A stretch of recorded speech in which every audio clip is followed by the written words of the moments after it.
So samahani.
another ma or a Hanuman?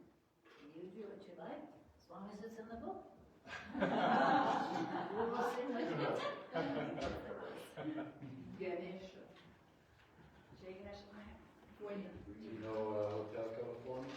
I see if I can remember Jai Ganesha. That's an easy one. I haven't played it in a while.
Either way.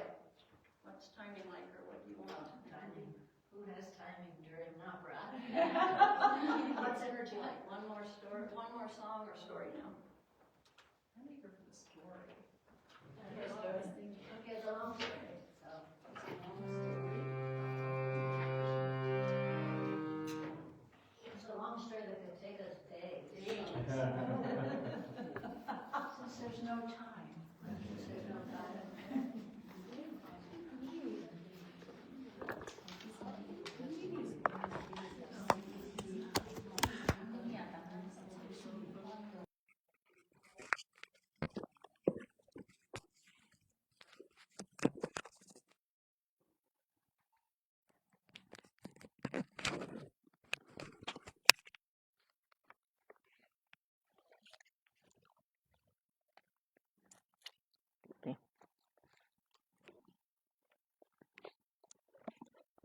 Right. So we've been listening to King Janamajaya ask questions of Veda Vyasa, who wrote this Purana, which this is a shortened version of it. It's called the Devi Bhagavatam retold by Ramesh Menon.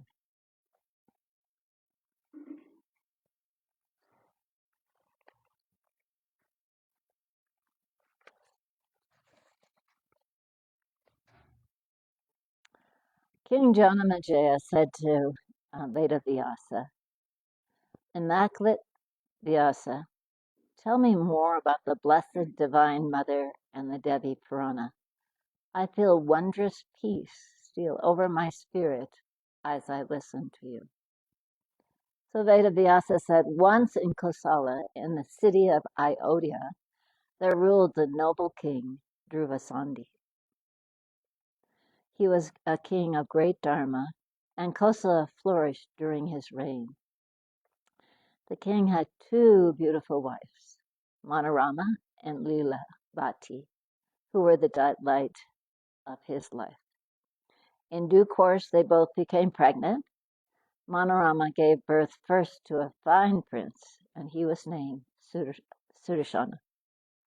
A month later, Lilavati delivered a radiant child, and they called him Shatrajit. As the two children grew, it turned out that Shatrajita, the slightly younger one, was by far the handsomer of the two, and he was the one with the gifted tongue. Soon there was no doubt which of them was the favorite amongst the people, the ministers, and even the king himself. They all openly preferred Shatrajita to his less charismatic older brother. Now, some of this I'll just tell you because it's very long. Anyways, the king was a great hunter, and he went out hunting one day when the boys were about, I think, 5 years old. And lo and behold, he got killed by a tiger. So here we are in a kingdom with two 5-year-old heirs to the throne. Vistisa, who was the co-guru of the kingdom, arrived when he heard about this, and he performed the last rites for the dead king. His body was cremated in the jungle's heart, as though on a field of war, where he had fought his final battle. And although Shutrajita was a great favorite with the people and even with the king's ministers, excuse me, hello? Any noise like that is very distracting, so if you like to sit quietly, but please don't ring the bell, okay? Because my mind keeps going there and then I'll lose my place. Thank you. So even though Sutrajita was a great favorite with the people and even with the king ministers, there was no question that the older prince, the quieter Sundarsana, would now be king. Being just 5 years old, the prince was not yet of age, but the kingdom must have a sovereign, at least in name. Vasista said that the coronation should not be delayed because the people were anxious for their future. But now there arrived in the kingdom the noble king Utajita, who happened to be the grandfather of Sutajita. And he said his grandson, Sutajita, was only a month younger than the introverted Sudarsana and was far better suited by both gifts and temperament to be the king. Meanwhile, Manorama's father, his name was Virasena, king of Kalinga, arrived in Ayodhya as well, and he, of course, was adamant that his grandson, Sudarsana, be made king. An acrimonious debate ensued in the royal court of the city, and both Utajita and Virasena had brought their armies with them, and these were camped outside the city gates in case the dispute rose to war. Well, indeed it did, and the war happened, and it turned out that Utajita killed Virasena and destroyed his army.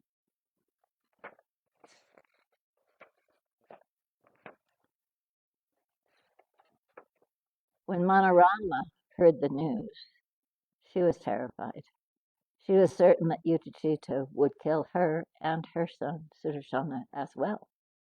Desperately, she called her husband's loyal minister, Vidala, who was the most intelligent man in the kingdom. The queen said, "My husband is dead. Utachita has killed my father. My son is still a child, and I have no one to turn to. When Utachita rides into Ayodhya again, both my son and I will be at his mercy. His daughter Lilavata has always been envious of me because I've been the first queen. Tell me what I should do, Vidala, and quickly." It seemed Vidala had already thought of every eventuality. He didn't hesitate a moment before he said, "You must not stay here, and neither must I. We must flee before Udajita returns. I have an uncle, Sabahu, who lives in the forest around Varanasi. He has an army and will protect us." On the pretext of seeing Uttajita outside the city gates, Manorama came out of Ayodhya in a chariot with her son Sudarshana, a maid, and the minister Bidala. Udajita allowed her to perform the last night rites for her father, and then at twilight she said she would return to Ayodhya. In fact, she slipped away and rode hard for 2 nights and days and reached the banks of the Ganga. But it seemed that her time of misfortune was upon her. Manorama, her Shakti, Vidala, and young Sudarsana were waylaid by some bandits who took all of the jewels and gold they had, and even their chariot and horses. Her whole world destroyed in a few days, the queen crossed the Ganga by raft at night. Vidala feared for her life if they remained on that side of the river. Another day's hard journey, they arrived ragged at Bharadvaja's, a Muni's ashram in Chitrakoot. Little Sudarsana grave and clinging to his mother's hand. The Muni saw the beautiful young queen and said to her in some amazement, "Devi, why are you here in this jungle and your young son with you?" Now all of her grief burst from her. She began to sob uncontrollably and could not answer the august Muni. The Muni turned to Vidala, who said quietly, "My lord, this is Manorama, who was King Dhruvasandis of Kosala's first queen."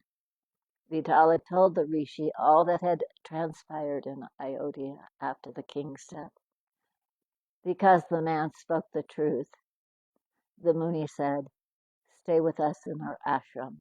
You have nothing to fear here, and I promise you that one day Sudarshana will be king in Ayodhya." And so the Muni gave Manorama and Sudarsana a little kutir to live in, and they remained there in peace with the queens, Saki. Vidala also stayed on in the ashram, for he could not go back to Ayodhya. So meanwhile, Yudhishthira goes back to Ayodhya and organizes for his grandson's coronation, and all seemed a bit well for a while. But all of a sudden, but it was not long before Yudhishthira heard that Manorama and her son were in Muni Bharadvaja's ashram in Chitrakoot. He gathered an army and set out for the Ganga and that mountain beyond her. At the ashram, Manorama heard that Yudhishthira was coming, and she went in tears to the Muni and cried, "Muni, what will I do? Yudhishthira means to come here and kill my child, so his grandson is secure on the throne of Ayodhya. Save me, Holy One. My life and my son's are in your hands." When Yudhishthira arrived in the ashram, the Muni met him and said, "Manorama and her son are in my care. You cannot see them." Yudhishthira replied, "I will not leave without taking them with me. You are a man of peace, Muni. Give them to me peacefully, or I will take them by force." The Muni's eyes glittered. He said in a soft voice, "You know what happened to Kusiki when he tried to take Vasishta's cow from that rishi's ashram with force. I beg you, leave us before I grow angry." The king called his ministers aside and said, "I mustn't leave Manorama and Sudarshana alive. Even the weakest enemies can grow strong in time and become a threat. I have killed her father. If I spare Manorama and her son, one day they will surely come for my head and my grandsons. I must take the two from here and kill them. There are no soldiers in this old hermit's ashram to prevent me." But his ministers said in alarm, "My lord, never be so rash. The Muni needs no soldiers to fight us. He can reduce our army to ashes with a look from his eyes. If the Muni protects Manorama and her son, we can do them no harm. Moreover, my lord, Manorama has no wealth or of any kind. Her son can never be a threat to us.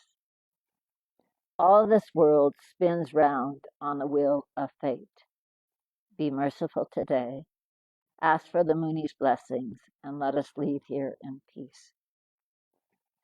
Udajita struggled a moment with his kingly nature, then fell at the Muni's feet and asked his pardon and blessings, which that kindly rishi gave, and the king went back to his kingdom.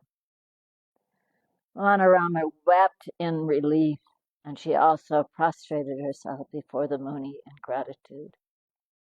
Sudarshana grew in that sanctuary like the moon waxing. His inseparable companions were the rishi's sons, and it was a joy to see those children at play together. Once the Muni's son saw Vidala, the minister, in the ashram while they were at a game with Sudarshana, and called out playfully to the minister, "Glebe, Glebe." Sudarshana, who was a little way off, repeated what he thought they said, but leaving out the last consonant, he said, "Glebe, Glebe." He called in his lisping voice and felt the most delicious stirring in his body. Again and again the child repeated that syllable, never knowing it was the Mula mantra of Kamadeva, who is the god of love. Each time he felt a soft ecstasy within his body. So without being initiated by any guru other than destiny, the little prince Sudarshana acquired a mystic mantra. He would repeat it in his mind whenever he was alone and just before he fell asleep. And that mantra transformed his nature. Day by day, he grew more and more brilliant. When Sudarshana was 11, the rishis began to teach him the Vedas. They were astonished at how quickly he mastered the Dharmashastras. No one knew about the secret power he had gained from repeating the Kamadeva's Mula mantra. The once reticent prince became a magnificent archer and scholar. He knew all he needed to know about politics and the moral sciences. He brimmed with a quiet assurance.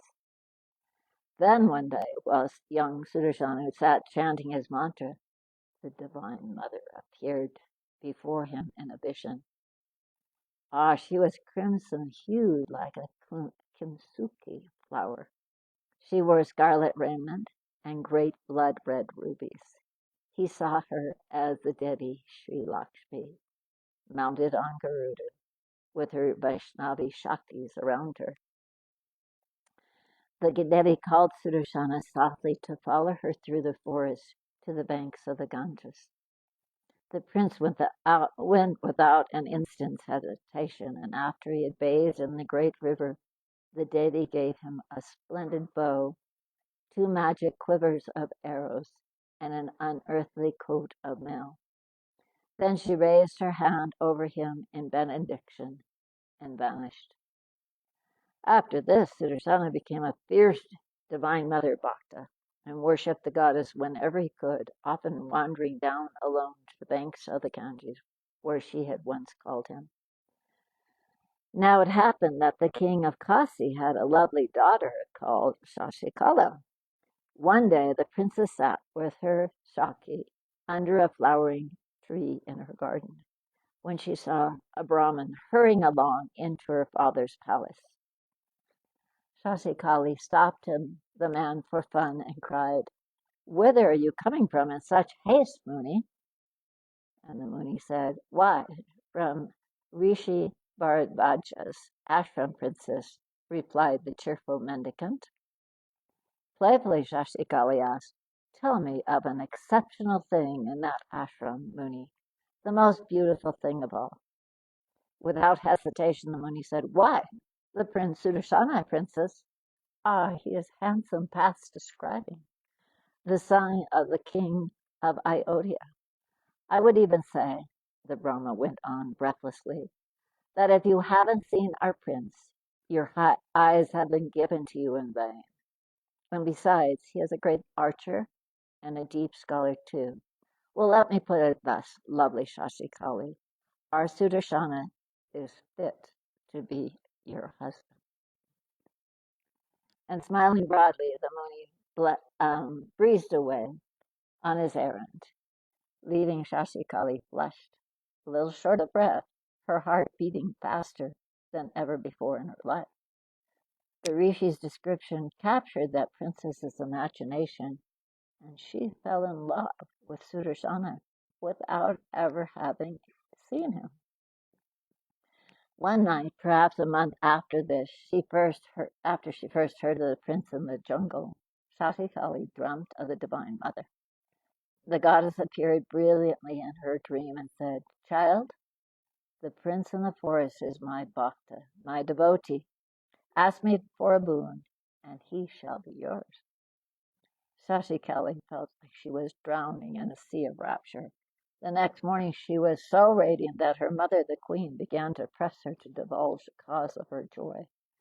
But Shashikali was bashful and would say nothing, only to her servant, the one who had been with her when she first heard of the prince in the jungle. She did confess the truth to her, giggling and blushing wildly all the while. Then suddenly the princess had tears in her eyes as she whispered, "Ah, Saki, what shall I do now? I've never seen the prince, yet I am in love with him. I see him in my dreams, sweet Saki, and he is as handsome as Kamadevi. I have no peace anywhere, doing any of the old things that once gave me such simple joy. I can never be happy again until I have the Prince Sudarshana as my husband." The Saki laughed throatily. "Such wild daydreams you must be having, princess." Shashikali blushed, and then she said, "Oh, why couldn't I have fallen in love with any of the other princes or kings my father knows? How easy everything would be." Then the servant said, "What is gained easily is seldom worthwhile, and hardly lasts a brief season," said her servant, who appeared to know about these things. So Prince Sudarshana, who had lost his kingdom when he was barely 5 years old, who had grown up on wild roots, fruits, and berries in a rishi ashram in the heart of the forest, with no wealth or army, no power, found a kingdom to rule over, which he had never dreamt of. Never knowing it, he became the king of a beautiful princess's heart. Shashikali had learned the Saraswati mantra when she was a child, and now she began to chant it every day and to pray to the Devi to make Sudarshana prince of her dreams, the lord of her life.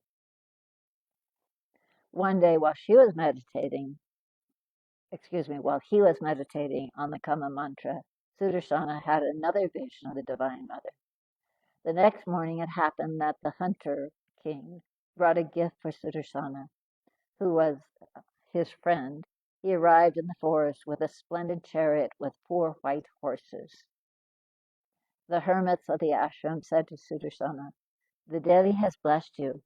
All the omens cry out that you will soon be king of the world."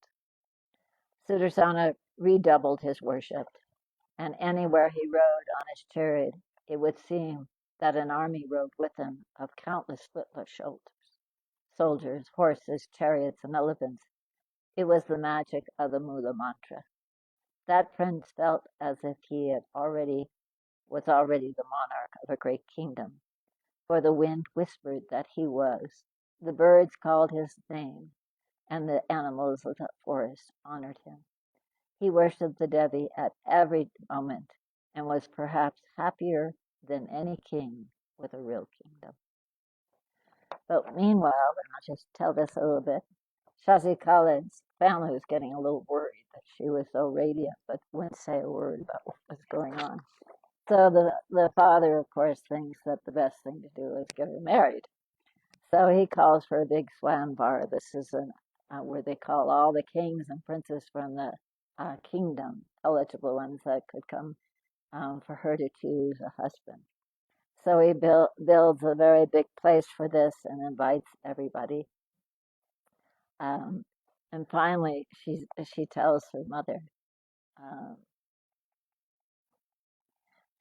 she's that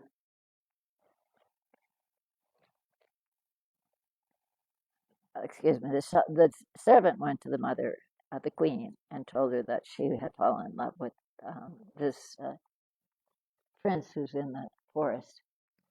And so the queen called the daughter to her, Shashikali, and set her on her lap, as she used to do when the princess was a child, and said, "My child, you must forget this fantasy you have woven around Sudarsana.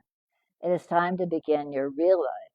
Your father has heard what you have been saying, and it has made him very anxious. Do you know that Sudarsana is the most unfortunate prince in all the India? How can you even think of marrying him? He has no kingdom, no friends except the hermits of the forest, no wealth or power. He lives on the roots and fruits. And you, my precious child, there is no princess in all of India as beautiful, as accomplished, and as fortunate as you are. Forget this childish fancy, Shasikala. You will see 100 magnificent princes at your Swayamvara, and you can choose any of them to be your husband. Why, Sudarsana himself has a brilliant brother, Satyajita, who is the king of Ayodhya. You could have him if you want." The queen lowered her voice then, and her eyes full of warning, said, "Satyajita's grandfather, Utajita, is determined to kill Sudarsana at the first chance he gets, so his grandson's throne is secure. The prince has escaped thus far only because the Muni has protected him, saying that he was just a child and should not be harmed. But the prince is a young man now, and how long will the Rishi save him from Udachita? Udachita has already killed Virasena, Sudarsana's grandfather." But her daughter replied, "The Divine Mother herself appeared to me in my dream and told me that Sudarsana is destined to be my husband. How can I marry anybody else?" So the day before the Swayamvara, Sasikala was feverish with anxiety. She sent a secret messenger to the Muni's ashram, and the message the man bore for the Prince Sudarsana was, "The Devi Bhagavati has ordained that you and I be married. Tomorrow is my Swayamvara. O Prince, make sure you are there at my father's city tomorrow, or I will kill myself before I become any other man's wife." When Sudarsana heard the message, he prepared to set out at once, for an irresistible sense of destiny stirred in him too. The Muni gave him his blessing, but when his mother heard about it, what he meant to do, she wailed, "You mustn't go. Utachita will kill you if he sees you there.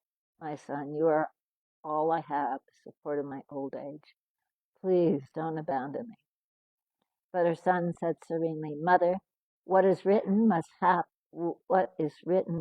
to pass, and not you nor I can prevent it.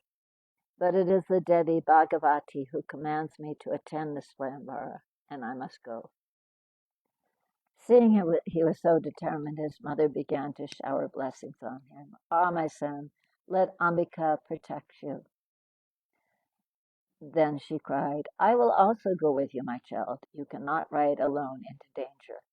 Manarana, who was once a queen, climbed into her son's chariot, and they set out for Kashi. In that city, its king, Sabahu, received them with honor.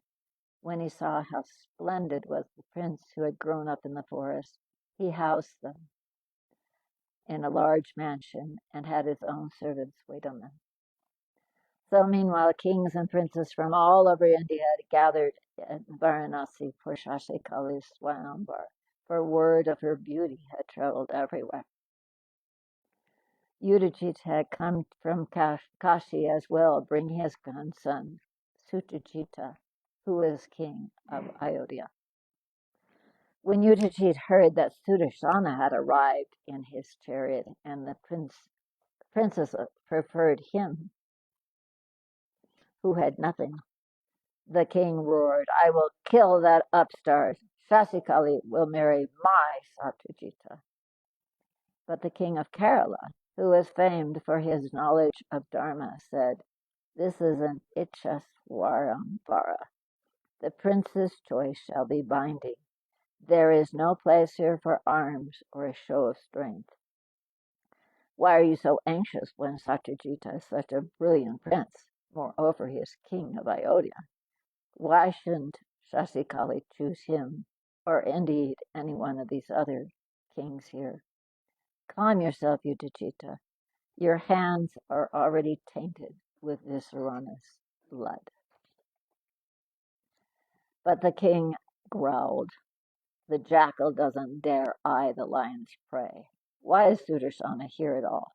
The Ksatras don't live by fine words, but by the sword, and he stalked away from the other kings.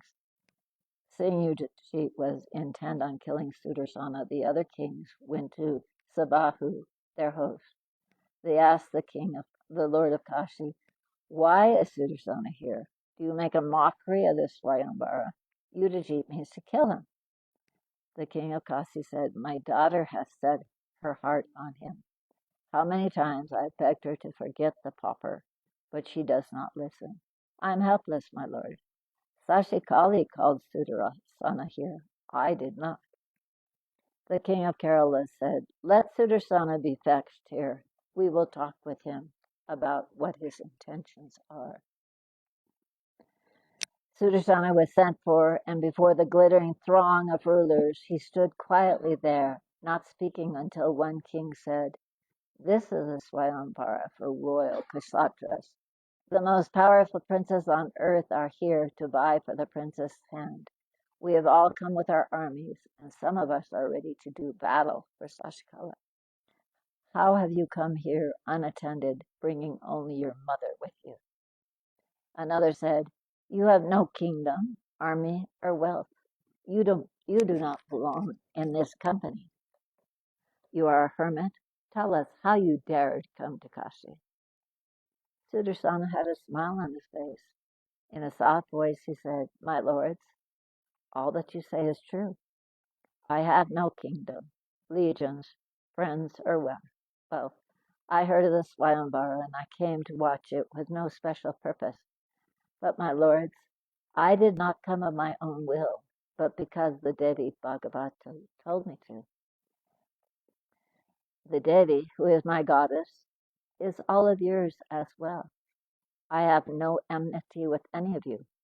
But if you decide to make an enemy of me, she who is the cause of all causes, the mother of the universe, will protect me. I only do what she asks of me. My life is in the hands of the one who spins the wheel of fate. But the king said, what you say is true, but Yudhajita means to have your head. Sudarsana laughed. He said, a man is born into this world by his karma, and by fate alone does he leave it when his time has come. Not a moment before his time comes can any man be killed by any king or even by the devas. It is only called time who creates and destroys a man. I am a bhakti of the Divine Mother, from whose hands time flows. She protects me, and I fear neither Yudhajita nor any other man. The king saw how determined he was, and the best of them were secretly pleased. Can we go on to the end? Are you okay? Not too tired to hear what happened. Some people know already. So, the next morning, when the Sabahu ushered all the kings in, he went to get his daughter. And when he opened the door, he saw how beautiful she was and had all her beautiful wedding garb on that had been handed down from her generations ahead of her. He said she looked like a goddess stepped down briefly into the world of mortal men. Her father stood before her, breathtaking to see how exquisite his child had grown into. Sabahu said, "Come, child, take up the garland you will set around your husband's neck. All the princes and kings are here waiting for you." But his princess said, "I will not go to the Swayamvara. The sastras say that only a dissolute woman parades herself before the eyes of so many men, for all men have lust in their hearts. Even if I walk into the Sabha, their gazes will take my chastity away. With so many men cast their eyes over me and think how desirable I am. I do not care for this Swayamvara, father. I have already given my heart to the prince I will marry. This garland is only for Sudarshana. If you love me at all, choose an auspicious day and give me to the prince that I love."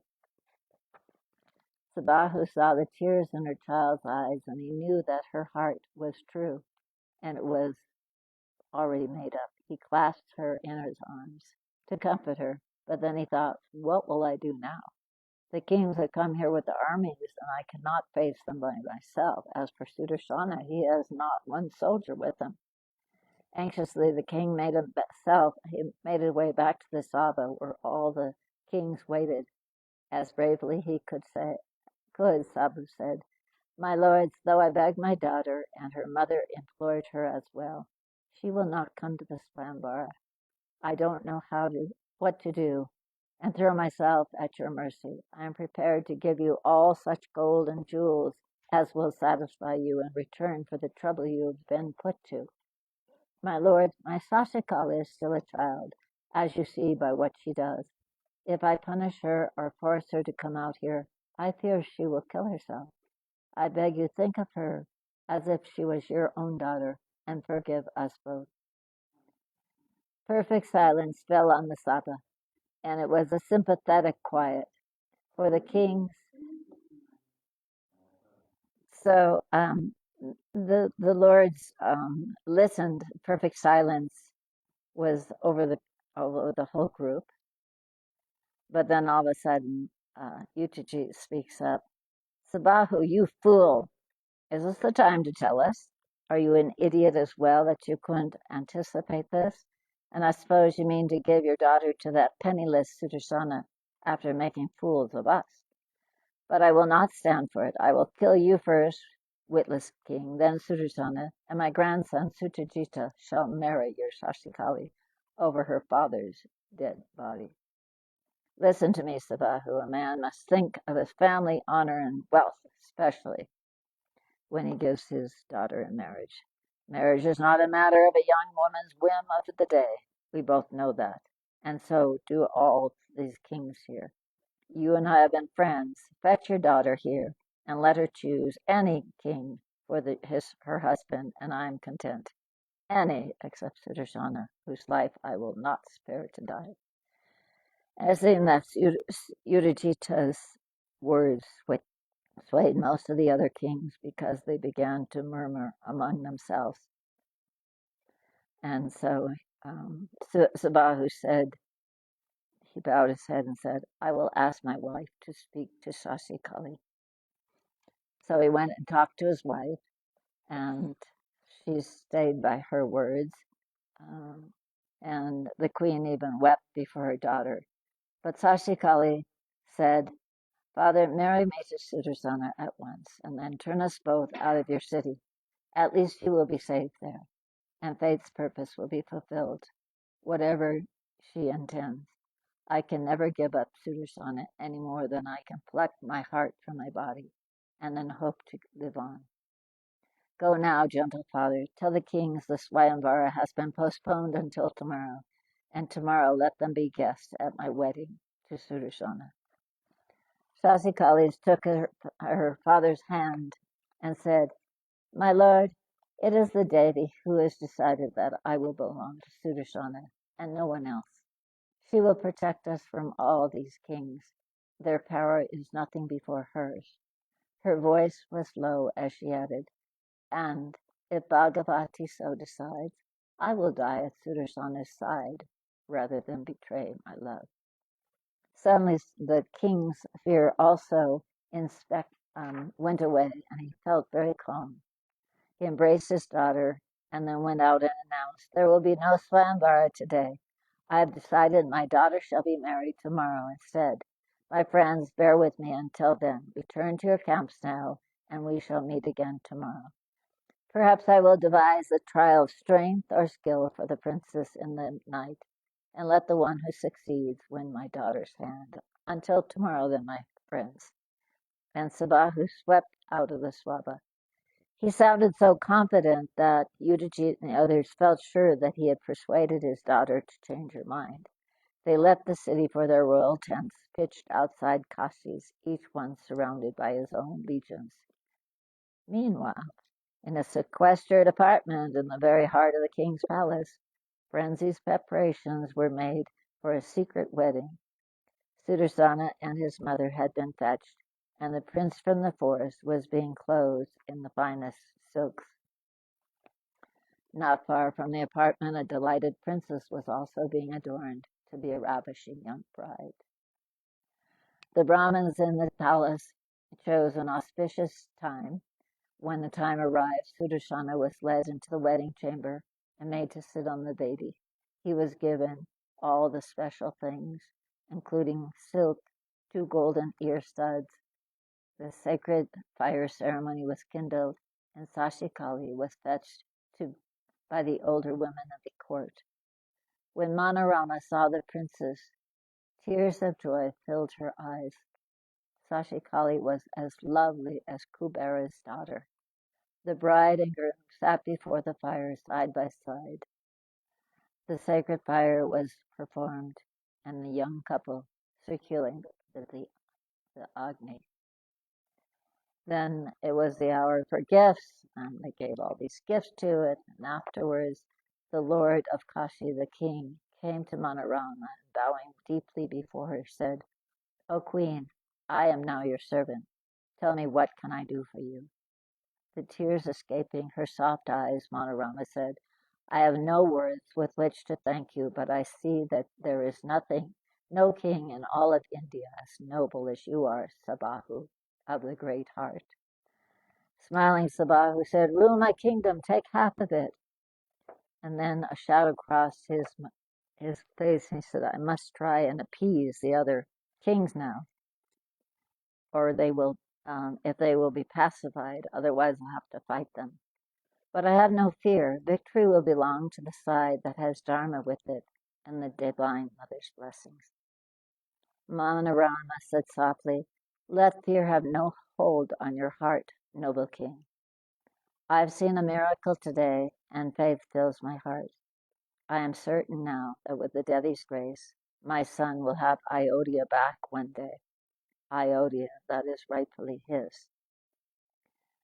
Thus the king and the queen sat all night talking, but in the morning the other kings had heard about the marriage that took place. And even and they were saying, Sabahu has deceived us. We will kill him and Sudarsana as well, and take Kashi for ourselves and Sashikali. Even as they spoke, a serene Sabahu arrived in their midst with his guards and ministers. Silence fell over the other kings. They stood glowering at their host. Sabahu folded his hands to them, bowed, and said, "My lords, be kind enough to join us for a banquet to honor and celebrate my daughter's wedding." But they said nothing. He said, "I could say nothing that would change her mind. I had to give her to Sudarsana. The thing is done now, and I beg you to forgive me if I've caused you offense, to come to my palace and bless the young couple and eat with us." But the angry king said, "We have already eaten. There are other matters we must attend to now." And they spoke with such menace that fear gripped Sabahu, and he went back to his city. Some of the other kings, led by Yudaji, decided that they would block Kashi, and when Sudarsana emerged with his bride, they would kill him and take the beautiful bride for their own. Some of them decided they would stay and watch. So when they heard this, they heard the report that his soldiers brought word to Sabahu that the kings outside the city had blockaded the gates of Kashi. Sudarsana came to his father-in-law and said, "You must let us leave now. We shall go to the Muni Barubachi's ashram first, and then decide where to go from there." "Fear nothing, my lord. The Devi Bhagavati, who is the mother of the universe, protects us. What can these kings do against her power?" Sabahu said, "I will come with you at least for a ways." They came to the city gates, Sudarsana riding his white chariot with Sashikali beside him, and they saw the enemy host confronting them. Sudarsana began to intone his mantra and thought fervently of the Divine Mother. All around the chariot there rose the sound of conchas, the blares of trumpets, and the roll of thousands of drummers beating up a storm. Sudarsana stood absorbed, his eyes shut. Sabahu saw that Yudhishthira led the blocking army with his grandson Shatrajita beside him. Roaring, the enemy flew at Sudarsana in his chariot, his half-brother before all the others. Arrows darkened the sky, and Sabahu plunged his Ratha forward, his soldiers around him, to meet the enemy's charge. Suddenly a hush fell on the field, and both armies froze in their ranks. Uttajita and Satyajita froze as their horses reared in alarm, winning at the strange apparition which had materialized between the two forces, an immense lion, and upon the golden beast's back rode a shimmering goddess, her luster like another sun risen on the earth. She rode her lion between the two armies, daring anyone to approach her. Sudarsana opened his eyes and murmured, "Look, Sashikali, the Devi has come to protect us." Sabahu stood in trance. Uttajita roared, "Who is this woman who rides on a lion? What does she want here?" At that moment, the lion gave a roar that drowned out every other sound on the field. Horses and elephants bolted, and in a moment there was a channel cleared through Uttajita's legions, a way along which Sudarsana now fearlessly drove his chariot.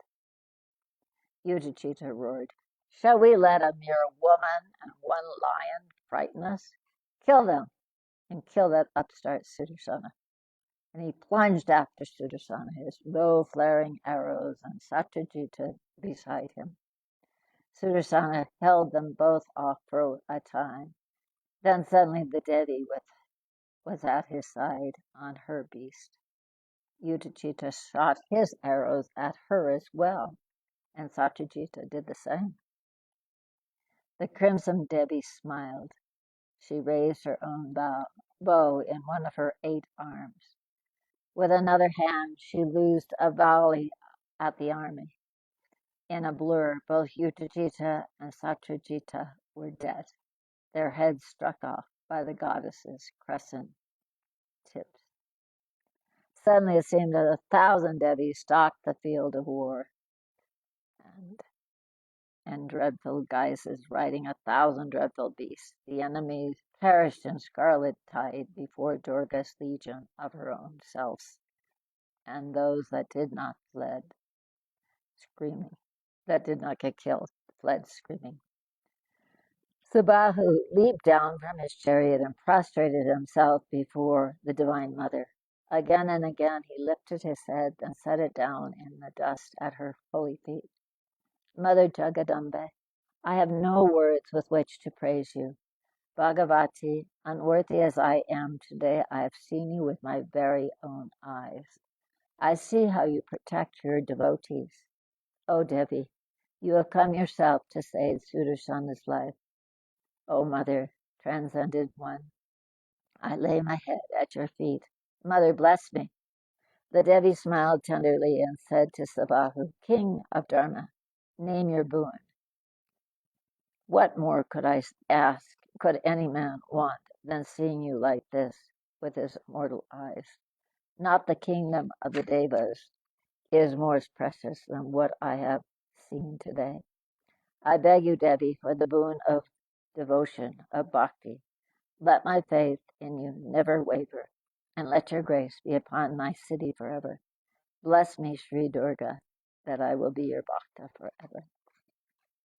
The Devi said, I will remain here in Kashi always, good Sabahu, for as long as Kashi stands upon the face of this earth. Meanwhile, Sudarshana arrived and fell at the goddess's feet. Tears of ecstasy flowing down his face, he worshipped her. Mother of the sky, Mother of mercy, you have saved me today. Though I have such scant faith, let me be your servant from this day, Devi. Command me, what shall I do with my life now? Where shall I go? Smiling, Bhagavati said, have you forgotten Ayodhya, your father's city? Sudarshana, go to Ayodhya now and rule as king of Kosalas, for that is who you are.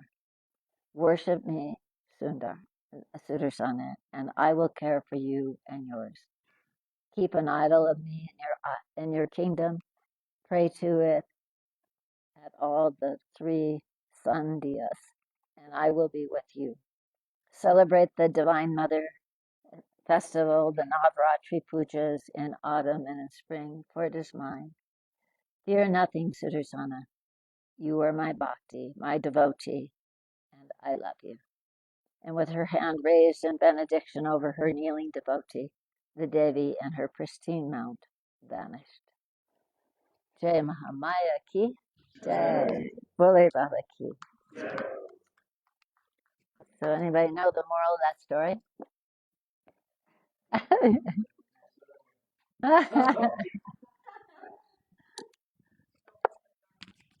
Right. And that the mother's always here for us. So Bole Baba ki Jai. We'll have darshan of mother before we sign off. Thank you.